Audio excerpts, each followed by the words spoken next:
अब ये एक सेंटेंस लीजिए कि 2,000 रुपए से काम चल जाएगा। इस सेंटेंस में सारी चीजें तो ठीक है, लेकिन यह जो काम चल जाएगा, इसके लिए कौन सा वर्ड यूज करें? देखिए, इसके लिए हम यूज कर सकते हैं डू। डू के बहुत सारे अर्थ होते हैं। इस पे मैंने एक वीडियो बनाया है, लिंक आपको डिस्क्रिप्शन बॉक्स में मिलेगा, वहां से आप जाके इसे देख सकते हैं। तो डू मतलब काम चल जाना, इसके लिए भी यूज करते हैं। अब इसको ध्यान से देखिए, डू का यूज हम कैसे करते हैं। ₹2000 विल डू, मतलब 2,000 रुपए से काम चल जाएगा। एक सेंटेंस और लीजिए कि इतनी मदद से काम चल जाएगा। तो इतनी मदद से काम चल जाएगा, सब्जेक्ट बनाइए इतनी मदद, means this much help. Will do, काम चल जाएगा, will do. This much help will do, इतनी मदद से काम चल जाएगा। एक ऐसा ही हिंदी में और एक फ्रेज होता है, और वो होता है काम चलाना। ये अलग चीज है। इसके लिए हम यूज करते हैं मेक डू विद, और विद के बाद जिस वस्तु से जिस चीज से काम चलाना है उसकी इंग्लिश रखते हैं make do with. Make do with something, यानी किसी चीज से काम चलाना। दो एग्जांपल्स देखिए कि चिंता मत करो, मैं इतने से काम चला लूंगा। अब इसको हम इंग्लिश में कहेंगे don't worry, I will make do with this much. इतना मीन्स दिस मच, इतने से with this much, I will make do with this much. ठीक है। एक सेंटेंस और देखिए कि उसने एक पुरानी मोबाइल से काम चलाया। अब इसमें देखिए ये पास्ट इंडेफिनिट है, तो वो आपकी सेकंड फॉर्म आएगी, यानी हम मेड डू यूज करेंगे। तो he made do with an old mobile phone. अब इस तीसरे वर्ड को देखिए, आउट ग्रो। तो आउट ग्रो का मतलब होता है, ग्रो का मतलब होता है बड़ा हो जाना, और आउट ग्रो मतलब किसी चीज से बड़ा हो जाना, किसी दूसरी चीज से, दूसरी वस्तु से बड़ा हो जाना। अब हम कैसे यूज करते हैं कि यह शर्ट मुझे छोटी हो गई है। इसका मतलब ये हुआ कि आप शर्ट से बड़े हो गए। शर्ट तो छोटा होगा नहीं, आप शर्ट से बड़े हो जाएंगे, फिर वो आपको शर्ट नहीं आएगी, फिर आप कहते हैं यह शर्ट मुझे छोटी हो गई है। अब इंग्लिश में कैसे कहते हैं इसको, आउटग्रो यूज करेंगे कि आई हैव आउटग्रोन दिस शर्ट। मतलब इसका हुआ कि मैं इस शर्ट से बड़ा हो गया हूं। इंग्लिश में ऐसा कहते हैं। एक सेंटेंस और देखिए कि ये जूते अब मुझे छोटे हो गए हैं। तो ये जूते मुझे अब छोटे हो गए हैं, it means I have outgrown these shoes now. ठीक है। तो ये जूते मुझे अब छोटे हो गए हैं। अब मुझे हो गए हैं मतलब पैर, ये समझिएगा पैर की बात हो रही है। मुझे ये जूते छोटे हो गए हैं। एक दूसरा वर्ड होता है वेयर आउट।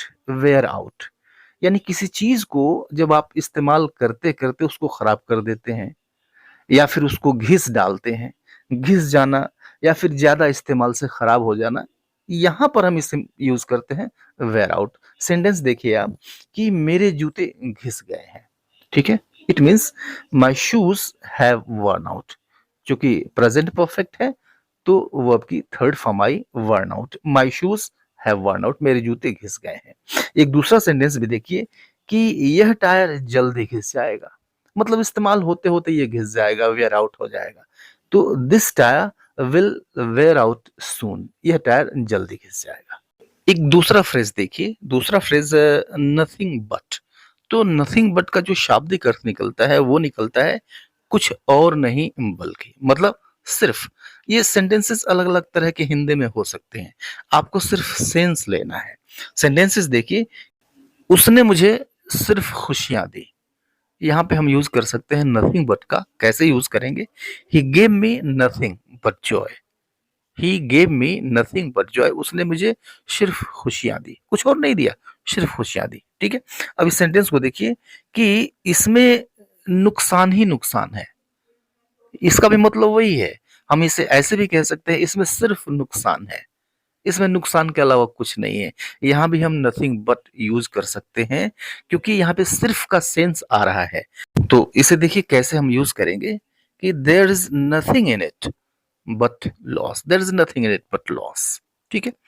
एक दूसरा फ्रेज लीजिए, समथिंग लाइज इन समथिंग, यानी किसी चीज में किसी चीज का होना।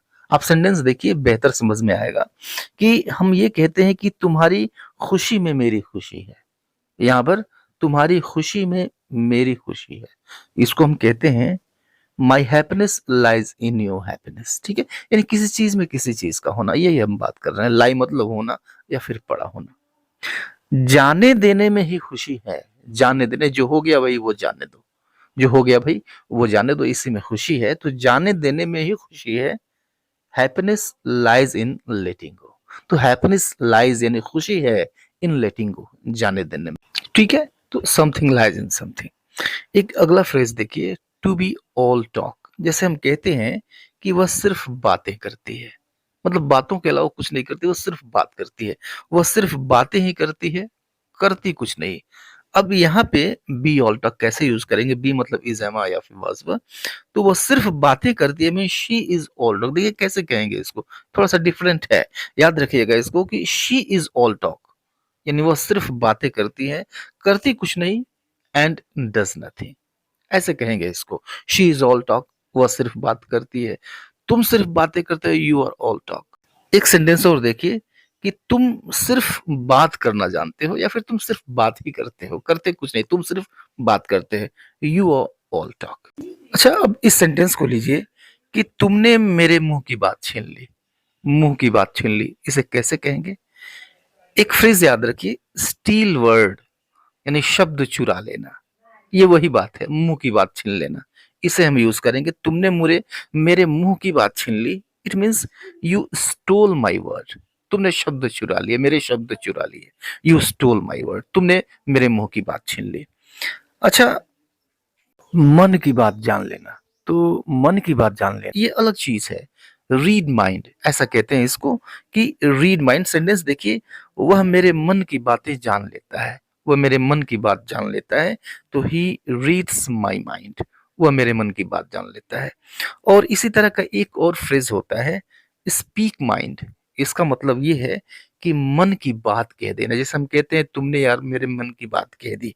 तो तुमने मेरे मन की बात कह दी, इसको हम यहाँ पे यूज कर सकते हैं इस चीज को, स्पीक माइंड।